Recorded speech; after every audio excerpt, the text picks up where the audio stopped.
இந்த பொண்ணு முன்னாடி யார் ஒருத்தங்க போய் சொல்றாங்களோ அந்த பொண்ணோட கதை வைப்ரேட் ஆகும். இதை வச்சு அந்த பொண்ணு இவங்க போய் சொல்றாங்கன்னு சொல்லிட்டு ஈஸியா கண்டுபிடிச்சிரும். இந்த எபிலிட்டி அந்த பொண்ணு கிட்ட இருக்கு. இதை தெரிஞ்ச ஒரு கேங் லீடர் அந்த பொண்ணை அவரோட இடத்துக்கு கூப்பிடுறாரு. ஏன்னு பாத்தீங்கன்னா அந்த கேங்கோட சில சீக்கிரட்டான விஷயங்கள்ல அங்க இருக்கிற கூட்டாளி வேற ஒரு கேங்குக்கு லீக் பண்ணிட்டாங்க. ஆனா அது யாருன்னு சொல்லிட்டு கண்டுபிடிக்க முடியல. இதனால அந்த கேங் லீடர் சந்தேகப்படும் வகையில 3 பேரை பிடிச்சு அந்த பொண்ணை கேள்வி கேட்க சொல்றாரு. அந்த கேங் லீடர் அந்த பொண்ணு ஃபர்ஸ்ட் ஆகிற பர்சன் கிட்ட நீங்க சீக்கிரட்டா லீக் பண்ணா சொல்லிட்டு கேக்குறா. அவன் இல்லன்னு சொல்றான். அந்த பொண்ணோட கதை வைப்ரேட் ஆகவே இல்ல. 2வது பர்சன் கிட்ட போது இதே சேம் கொஸ்டின் அந்த பொண்ணு கேக்குது. அவனும் இல்லன்னு சொல்லிடுறான். அந்த பொண்ணோட கதை வைப்ரேட் ஆகவே இல்ல.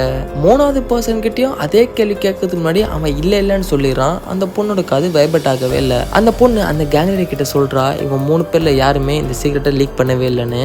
உடனே பின்னாடி இருக்கிற ஒருத்தன் அந்த பொண்ணை கிண்டல் பண்ற மாதிரி உண்மையிலே உனக்கு பொய்ய கண்டுபிடிக்கிற எப்படி இருக்கான்னு கேக்குறான். உடனே அந்த பொண்ணு அவங்கிட்ட அந்த கொஸ்டினை கேக்குது. அவன் அப்படியே சிரிச்சுன்னு மலிப்பிடுறான். இதை பார்த்த பாஸுக்கு ரொம்ப சந்தேகம் வந்து அவன் அந்த பொண்ணு கிட்ட ஆன்சர் சொல்றான். அவனும் நோன்னு சொல்றான். அவன் நோ சொன்ன உடனே அந்த பொண்ணோட கதை வைப்ரேட் ஆகுது. உடனே அந்த பொண்ணு அந்த கேங் லீடர் கிட்ட சொல்லிடுது இவன் தான் அந்த பிளாக் ஷீப்னு.